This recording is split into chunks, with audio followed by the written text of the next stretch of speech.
How's it going, RGV? Luis Ortiz with your Fox 2 Sports, and welcome to our high school football show. Day 2 of district play is taking place tonight with a total of 19 games across the RGV, with the game of the week leading the way, and that's where we begin at Cat Stadium with the Edinburgh Vela SaberCats hosting the Sharyland Rattlers in 31-5A action. In the first quarter, Sharyland's QB Seth Carter, he goes with the keeper, goes for 48 yards to score the first TD of the game.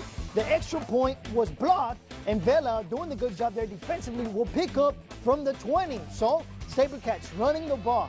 Guess who? Robert Guerra. He picks up the yardage and runs over his rival to get into scoring position. Plays later, Fabian Pedraza, he makes the blitzer miss, and the Geronimo for 45 yards over the air. The extra point would be good for the 7-6 lead. SaberCats, so the Sharyland Rattlers won last year's meeting 27-24, handing Vela its only regular season loss last year. Fabian Pedraza came into this game with 555 passing yards through 4 games and 9 TDs. We take a look at the scoreboard. Sharyland 25, Edinburgh Vela 34 in the third period. All right, we head over to Veterans Memorial Stadium, where the McAllen Memorial Mustangs hosting the La Jolla Coyotes in 36A competition. We begin with the Mustangs on offense, giving it to none other than Trevor Spates. You guessed it right, who can't be brought down. He breaks tackle after tackle for the 80-yard run. Spates is the RGV's all-time rushing leader with 7,853 yards. He's adding to the ticker right there. Keep count, folks. After the extra point, the Coyotes, well, they would respond. The QB, John Cadena, he would go with the 18-yard floater to J.C. Maldonado. Take a look at it here. Even up the game, he makes his way into the end zone. And then later in the game, the Mustangs on the attack again, going back to Trevor Spates, who manages to keep his balance and score his second TD of the game. Take a look at the scoreboard. McAllen Memorial up 48-7 in the third quarter. All right, now we head over to Sam Stadium in Brownsville, where the Veterans Chargers hosting the Harlingen South Hawks. In the beginning of the game, the home team with the ball. Quarterback Marcus Castillo makes the pass on the move, teaming up with none other than Jeremiah Mayers, who gets away from the defense, but temporarily. Pay attention, folks. He slows down just a bit, and Harlingen's Darren Pettis takes him down 15 yards away from the finish line. So, on the next play, Castillo, once again, looking to make something happen, and he will go for who? Mayers one more time, this time making it count. He makes his way into the end zone, opening up the tab. Later in the game, the Hawks will look to respond, and it will beat Steven Rodriguez with the short run to even things up. Right here, he squeezes through the open window and tying up the game. Take a look at the scoreboard right now. Harlingen South in the third quarter up 21-14. Harlingen, the Brownsville Veterans Chargers beat the Hawks 28-21 last year. Right now, 21-14 trailing. Different story this year. Now we head over to Benny Layton Stadium in Ed Couch, where the Yellow Jackets 2-1 coming into this one against the winless PJ Bears in 32-5A action. Yellow Jackets with the ball. Andrew Segura teams up with AJ Rodriguez, who is just short of the touchdown. And the next play, Segura, he would keep the ball and make it himself. He gets into the end zone to open up the tab.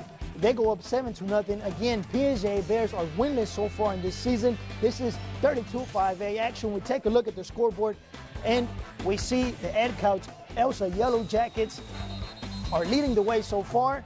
PJ Bears, one more time mentioning, they are winless in the season.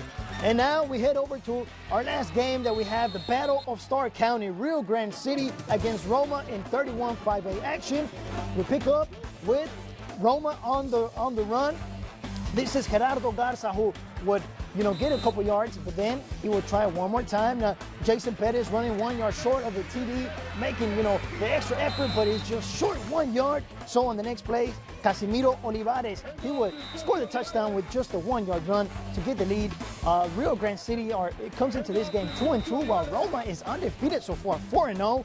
The Rio Grande City Rotters are coming off a season in which they won only 2 games to 8 losses last year. Right now, Rio Grande City in a tight one, up 14-13 against Roma. Roma is coming off its first ever playoffs trip last season. Now we go ahead and take a look at the scoreboard to take a look at all the action, the rest of the action going across the RGV. Edinburgh North 14-28 Western Police, Sharyland Pioneers 6-0, Valley View, Brownsville Porter and Donna North tied, Nicky Rowe 0-19 Quadis Lincoln.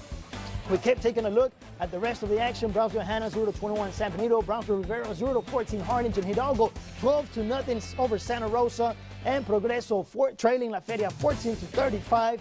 Now we take a look at Raymondville over Corpus Christi Kings 76. Colfer and Military Marine Academy tied at 0. La Villa 0-0. Bruni, Rio Grande City and Roma 14-13.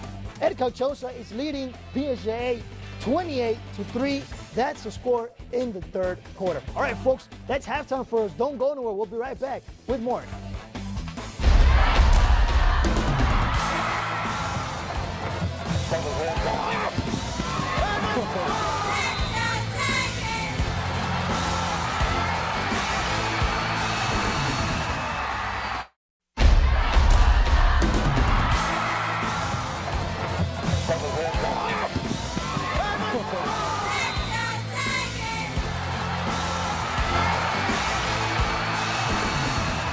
All right, folks, welcome back. We kick off the third quarter, and we start off with a story to remember the late Robert Vela, head coach of the Edinburgh Bobcats back in the day. Robert Vela High School is 4 years old and was named after the legendary coach. Years after he passed away, players, coaches, and his family are keeping his legacy alive.